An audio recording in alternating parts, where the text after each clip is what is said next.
मैं PC Pandey, Tagore children academy, Surajgarh. आपको ज्ञात है कि टैगोर चिल्ड्रन एकेडमी के द्वारा कंटिन्यू ऑनलाइन क्लासेस जारी की जा रही हैं, जिसमें टैगोर परिवार के कुशल एवं अनुभवी शिक्षकों द्वारा शिक्षण कार्य जारी किया जा रहा है। आपका टैगोर परिवार में हार्दिक स्वागत है। आप हमारे वीडियोज को नियमित रूप से देखें, इसे लाइक करें, शेयर और सब्सक्राइब करें। पिछले वीडियो में मैंने सेल के विद्युत वाहक बल, टर्मिनल वोल्टा और इसके आंतरिक प्रतिरोध के बीच संबंध के बारे में बताया था, और इसी के साथ सेलों के श्रेणी संयोजन के लिए सेलों के श्रेणी संयोजन में तुल्य विद्युत वाहक बल एवं तुल्य आंतरिक प्रतिरोध तथा परिपथ में प्रवाहित धारा के लिए सूत्र भी प्राप्त किया था। आज मैं आपको सेलों का समांतर क्रम संयोजन बताने जा रहा हूं। सेलों के समांतर संयोजन में जुड़े हुए सभी सेलों के पॉजिटिव टर्मिनल को एक पॉइंट पे कनेक्ट करते हैं और सभी सेलों के नेगेटिव टर्मिनल को एक दूसरे पॉइंट पे कनेक्ट करते हैं। तो जब सेलों का पॉजिटिव सिरा एक पॉइंट पे जुड़ा हो और इनका नेगेटिव सिरा एक दूसरे पॉइंट पे जुड़ा होता है, तो इसे समांतर संयोजन कहते हैं। समांतर संयोजन में सेलों की टर्मिनल वोल्टा समान होती है तथा इनसे प्रवाहित धारा भिन्न भिन्न होती है। सेलों का वह संयोजन है, सेलों का वह संयोजन जिसमें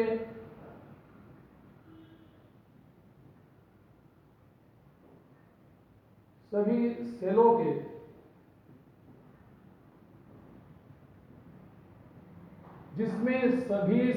के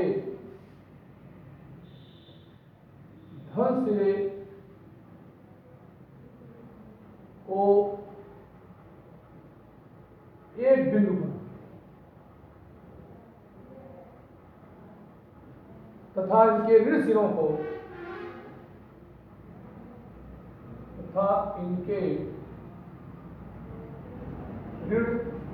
को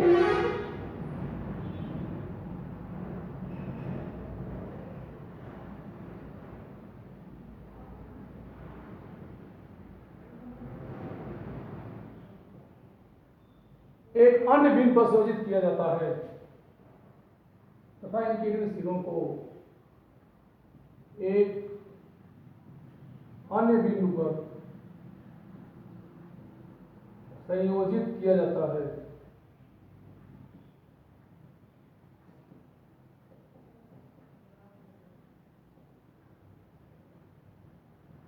तो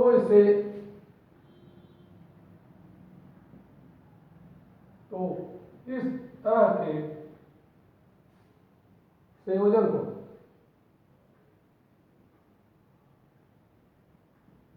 समांतर संयोजन कहते हैं। समांतर संयोजन कहते हैं। समांतर संयोजन में सेलों की टर्मिनल वोल्टा का मान समान होता है, जबकि इनसे प्रवाहित धारा भिन्न होती है। समांतर संयोजन में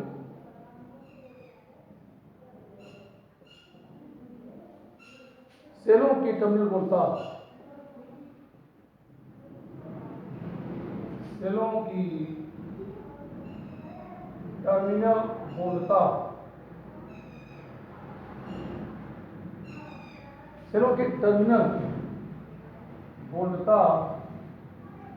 का मान समान तथा इनसे प्रवाहित धारा भिन्न होती है। तथा इनसे प्रवाहित धारा भिन्न होती है।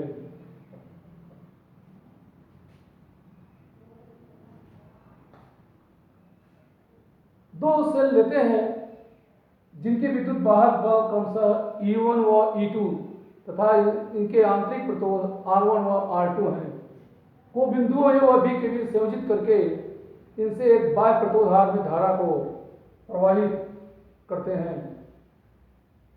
माना दो सेल जिनके विद्युत वाहक बल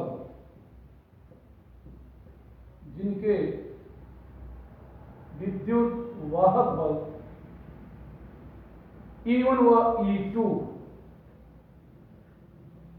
तथा आंतरिक प्रतिरोध R1 व R2 है। आंतरिक प्रतिरोध R1 व R2 है, को बिंदुओं A व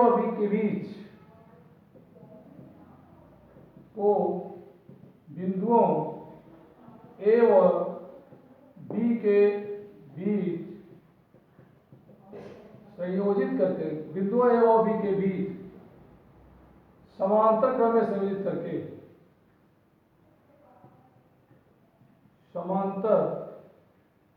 क्रम में संयोजित करके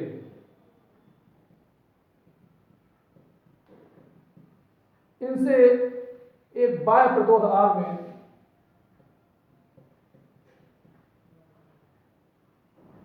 बाह्य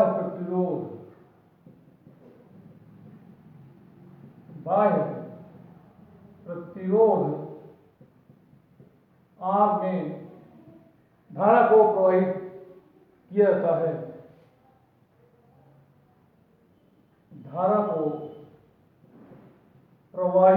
जाता है।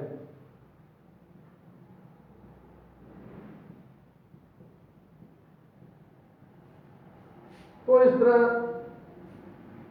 दो सेल लेते हैं जिनके विद्युत वाहक बल E1 व E2 है तथा इनके आंतरिक प्रतिरोध R1 व R2 है। इनको बिंदुओं A व B के बीच समांतर क्रम में संयोजित करते हैं तथा इनके द्वारा एक बाह्य प्रतिरोधार में धारा को प्रवाहित किया जाता है। तो दो सेल जिनके विद्युत वाहक बल E1 व E2 है एवं इनके आंतरिक प्रतिरोध का मान R1 व R2 है।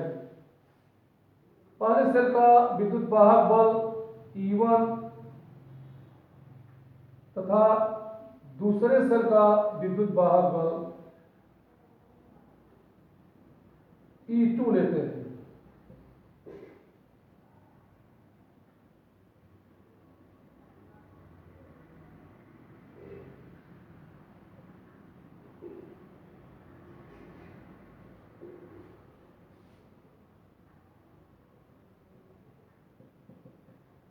यहां पर दो विद्युत सेल लेते हैं, इनके विद्युत वाहक बल के मान E1 व E2 है तथा इनके आंतरिक प्रतिरोध R1 व R2 है।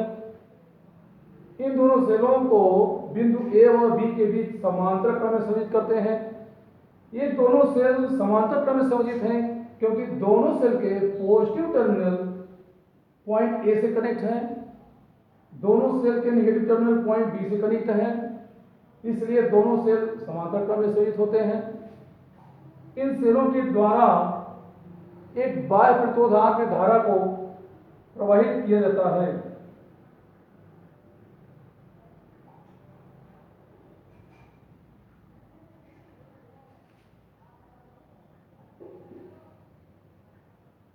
तो इस तरह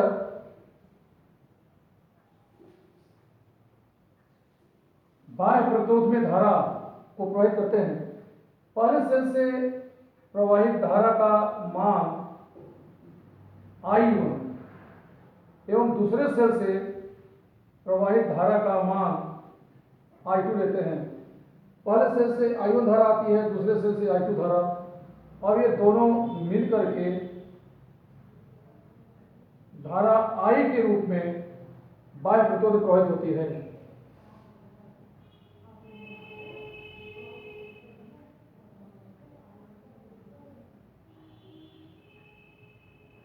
तो पहले प्रतिरोध से पहले सेल से प्रवाहित धारा का मान I1 है एवं दूसरे सेल से प्रवाहित धारा I2 है। दोनों धाराएं इस पॉइंट ए पर मिलती हैं, मिल करके ये धारा I जाती है और यह धारा I इस बाह्य प्रतिरोध से प्रवाहित होती है। हम यह जानते हैं कि किसी प्रतिरोध में धारा प्रवाहित होती है तो उसके सिरे पर विभवांतर उत्पन्न होता है। जब यह I धारा इस बाह्य प्रतिरोध में प्रवाहित होती है तो इसके सिरे पर विभवांतर उत्पन्न होता है, जिसका मान कैपिटल V लेते हैं। इस बाह्य प्रतिरोध के सिरे पर उत्पन्न विभवांतर इन सेलों की टर्मिनल वोल्टता होती है और टर्मिनल वोल्टता सेलों की टर्मिनल वोल्टता का मान समान होता है, केवल इसमें धारा भिन्न होती है।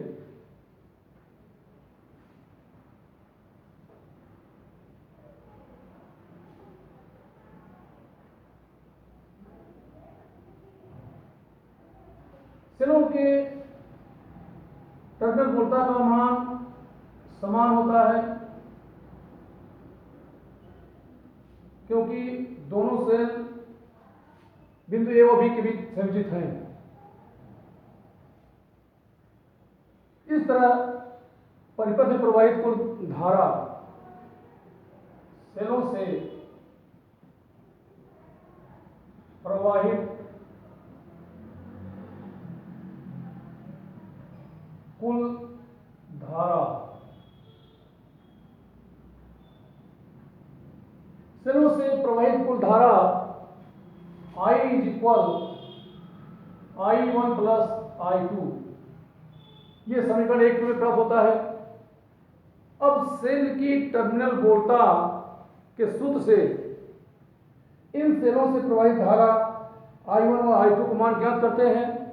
I1 I2 का मान ज्ञात करके इस समीकरण 1 में स्थापित करते हैं तो हमें पूरे परिपथ में प्रवाहित धारा प्राप्त होती है। टर्मिनल वोल्टता के सूत्र से जानते हैं कि चूंकि V equal to E minus IR, तो प्रथम सेल की टर्मिनल वोल्टता प्रथम सेल की टर्मिनल वोल्टता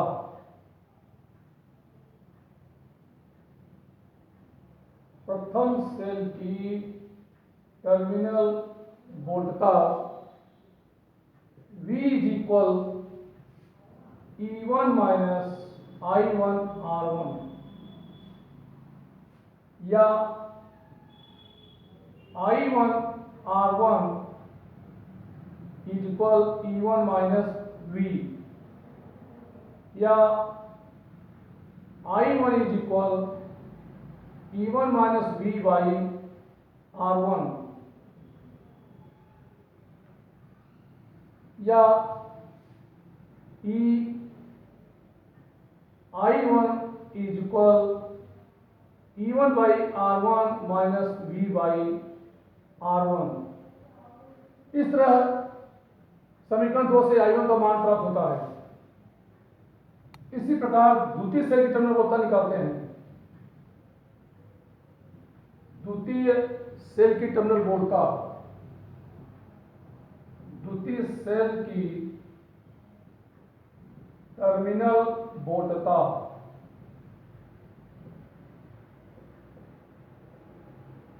तो द्वितीय सेल की टर्मिनल वोल्टता का मान भी वही होगा, V is equal E2 minus I2 R2, क्योंकि द्वितीय सेल की टर्मिनल वोल्टता भी वही होगी जो प्रथम सेल की है, क्योंकि दोनों सेल पॉइंट A और B के बीच में कनेक्ट हैं। द्वितीय सेल का विद्युत वाहक बल E2 तथा इसका आंतरिक प्रतिरोध R2 है, इससे प्रवाहित धारा I2 है, इसलिए द्वितीय सेल की टर्मिनल वोल्टता V is equal E2 minus I2 R2 या यहां से I2 इज इक्वल I2 को लेफ्ट साइड ले आएंगे, ये क्वांटिटी पॉजिटिव हो जाती है, और V को राइट साइड ले जाएंगे, ये निगेटिव हो जाएगी। तो I2 is equal E2 minus V, या I2 is equal E2 minus V by R2, या I2 is equal E2 by R2 minus V by R2। ये इक्वेशन थर्ड के रूप में लेते हैं। अब इक्वेशन सेकेंड और थर्ड से I1 और I2 की वैल्यू इस इक्वेशन फर्स्ट में रखते हैं। तो समीकरण 2 और 3 से, समीकरण 2 और 3 से I1 व I2 का मान समीकरण 1 में रखने पर, समीकरण 1 में रखने पर प्रवाहित धारा I इज इक्वल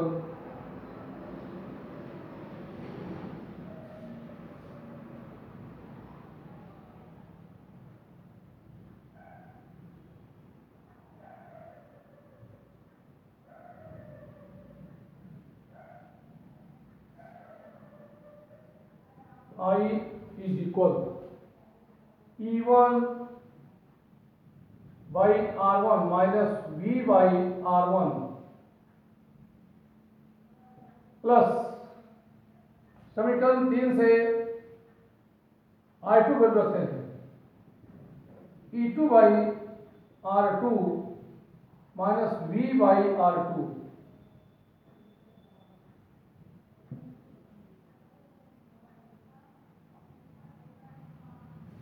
या I is equal E1 by R1 minus V by R1 plus E2 by R2 minus V by R2। I is equal E1 by R1 plus E2 by R2, इसको एक bracket में लेते हैं, minus V by R1, इन दोनों quantity में से minus V by R1 minus V by R2, तो minus V common ले लेंगे, तो 1 by R1 plus 1 by R2 प्राप्त होता है। अतः I इज इक्वल, इसके एलसीएम लेते हैं R1 R2, इसकी वैल्यू होती है E1 R2 plus E2 R1, E1 R2 plus E2 R1 minus B, इसी तरह इनके एलसीएम लेते हैं, तो ये वैल्यू R2 प्लस R1। अब इस नेगेटिव वैल्यू को, इस टर्म को इस साइड ले जाते हैं,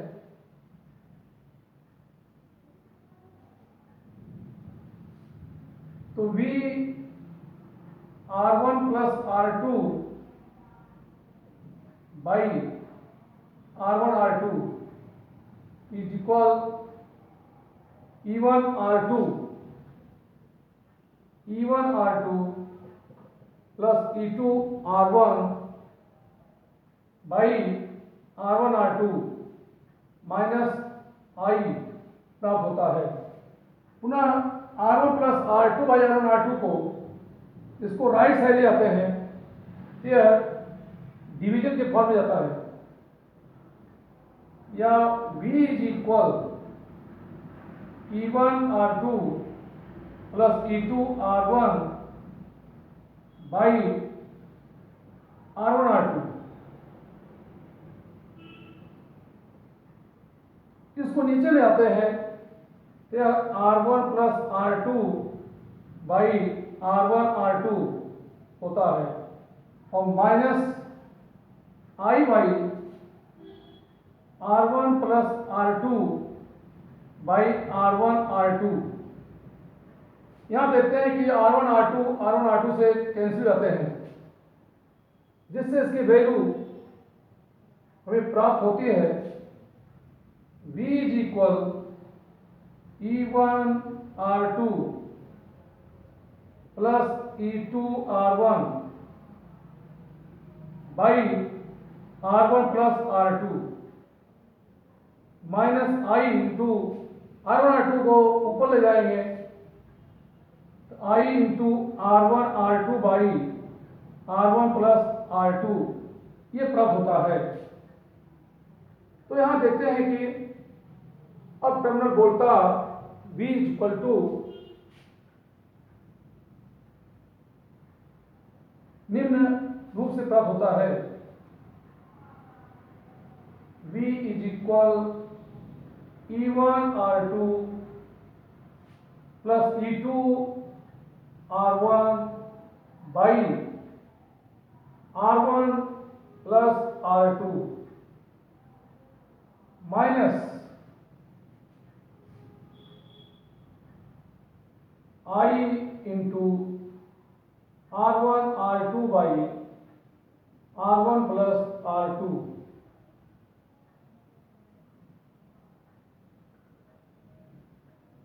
R1 प्लस R2। ये इक्वेशन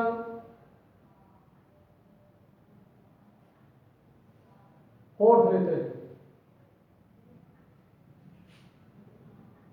अगर इन दोनों सेलों का तुल्य विद्युत वाहक बल EEQ तथा तुल्य आंतरिक प्रतिरोध REQ हो और वही धारा जो इन दोनों सेलों से बाह्य प्रतिरोध में प्रवाहित हो रही है उसी को बाह्य प्रतिरोध में प्रवाहित करें तो इसका निम्न रूप से परिपथ प्राप्त होता है।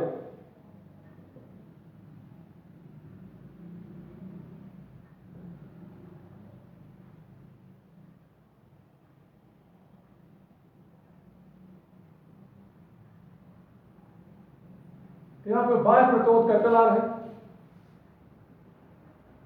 EEQ यह सेलों का तुल्य विद्युत वाहक बल तथा REQ यह सेलों का तुल्य आंतरिक प्रतिरोध है। I इसमें प्रवाहित धारा है और इसके सिरे पर उत्पन्न विभवांतर V है। यही सेल की टर्मिनल वोल्टा भी होगी। तो इस तरह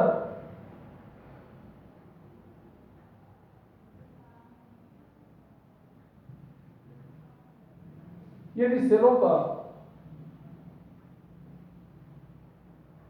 या सेलों के संयोजन में यदि सेलों के संयोजन में तुल्य विद्युत वाहक बल EEQ तथा तुल्य आंतरिक प्रतिरोध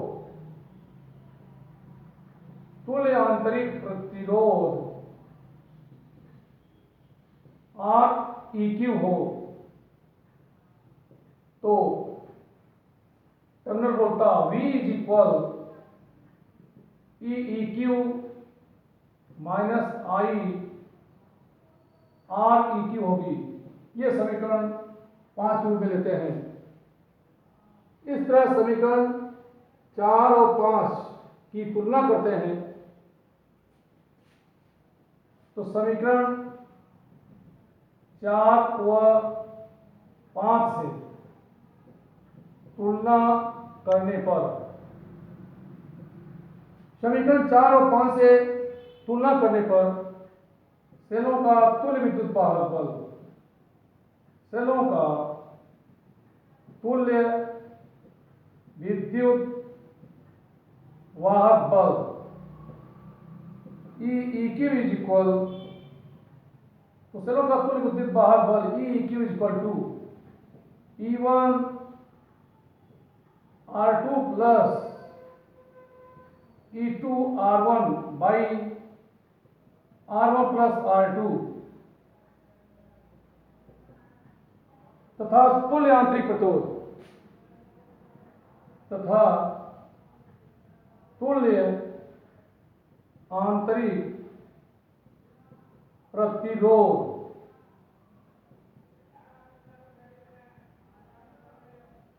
R EQ is equal R1 R2 by R1 plus R2 प्राप्त होता है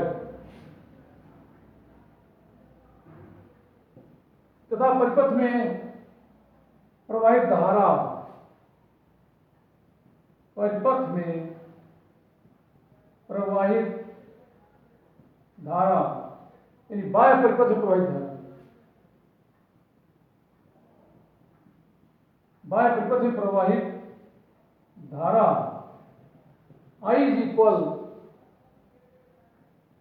कुल विद्युत वाहक बल बाई कुल प्रतिरोध।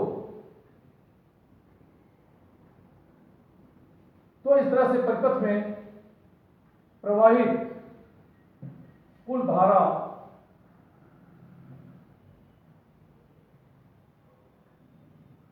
I is equal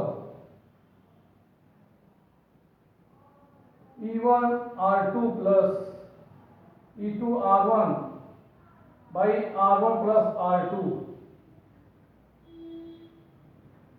whole by R plus R1 R2 by R1 plus R2 होता है। तो इस तरह सेलों के समांतर संयोजन में इनके तुल्य विद्युत वाहक बल और तुल्य आंतरिक प्रतिरोध का मान ज्ञात कर लेते हैं। अब सेलों के समांतर संयोजन से संबंधित सेलों के संयोजन से संबंधित एक न्यूमेरिकल बताते हैं।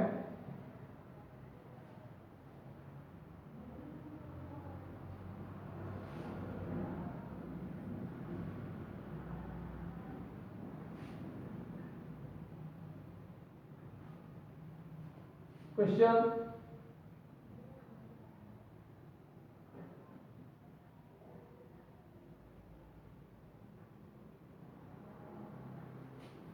दो आदर्श सेलों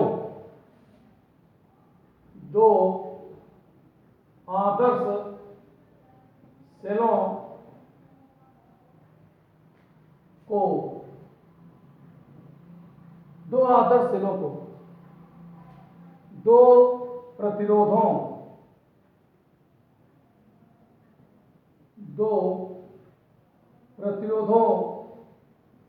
के साथ श्रेणी क्रम में संयोजित किया गया है। श्रेणी क्रम में संयोजित किया गया है।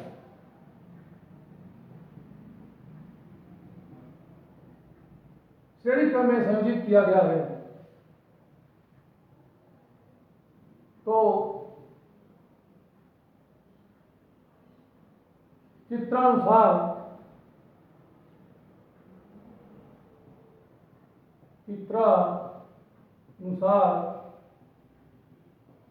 परिपथ में प्रवाहित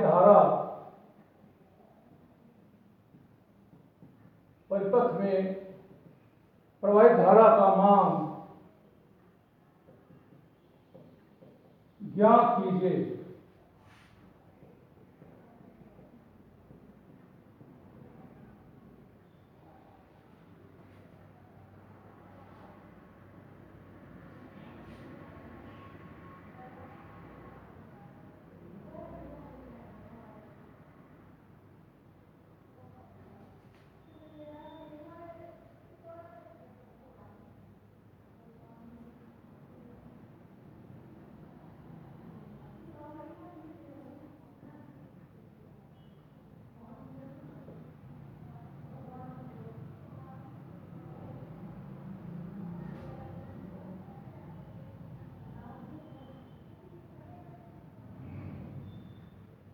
यहां दो सेल लेते हैं जिनके विद्युत वाहक बल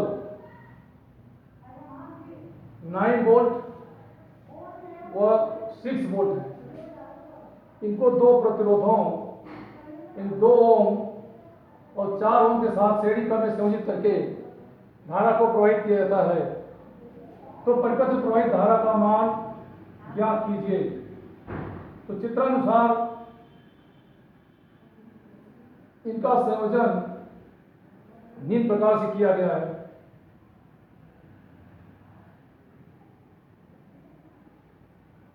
यहां देख रहे हैं कि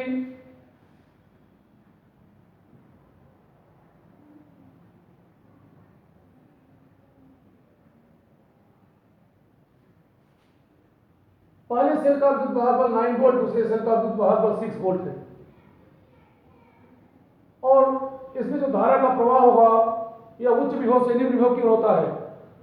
तो इसमें 2 प्रतिरोध देते हैं, 2 ओम और 4 ओम के 2 प्रतिरोध हैं जिनको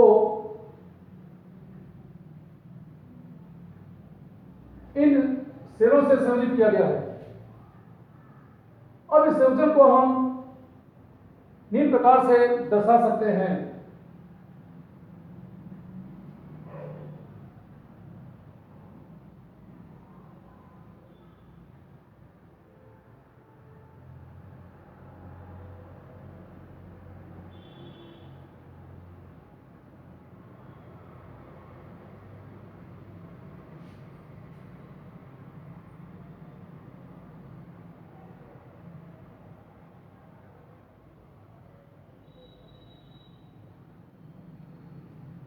यहां पर पहले सेल का विद्युत वाहक बल 9 वोल्ट तथा दूसरे सेल का विद्युत वाहक बल 6 वोल्ट है। इन प्रतिरोधों के मान 2 ओम और 4 ओम है तथा प्रवाहित धारा का मान I है।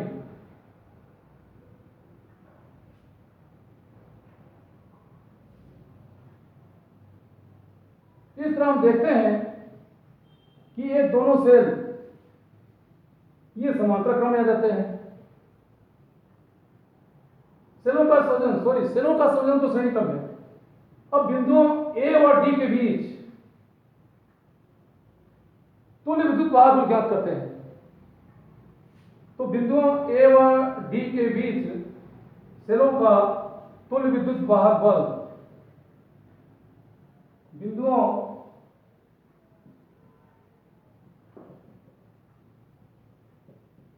A व B के बीच तुल्य विद्युत वाहक बल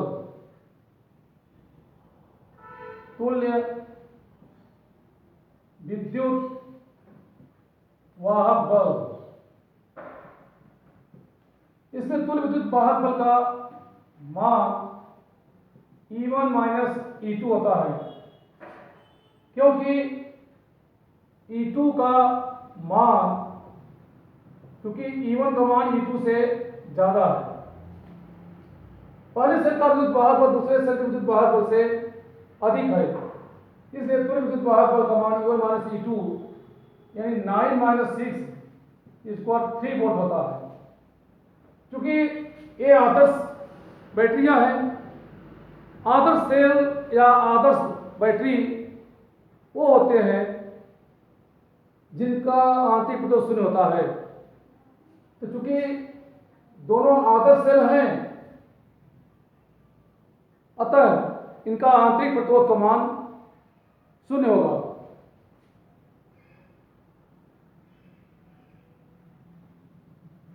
ये दो आदर्श बैटरी हैं। तो आदर्श बैटरी वह होती है जिसका आंतरिक प्रतिरोध शून्य होता है, तो इनके आंतरिक प्रतिरोध का मान तो शून्य है। परिपथ में प्रभावी प्रतिरोध, परिपथ में प्रभावी प्रतिरोध, तो प्रभावी प्रतिरोध का मान हो जाएगा 2 ओम प्लस 4 ओम यानी 6 ओम।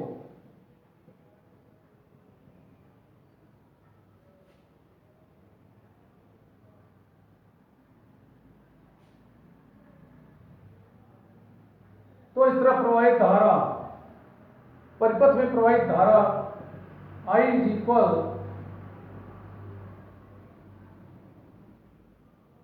E Q by R is equal 3/6 यानी 0.5 एम्पियर। तो इस तरह से परिपथ में प्रवाहित धारा का मान 0.5 एम्पियर होता है। तो आज हम इस क्लास को स्टॉप करते हैं। नेक्स्ट अगले क्लास में फिर आपसे मिलते हैं। Thank you.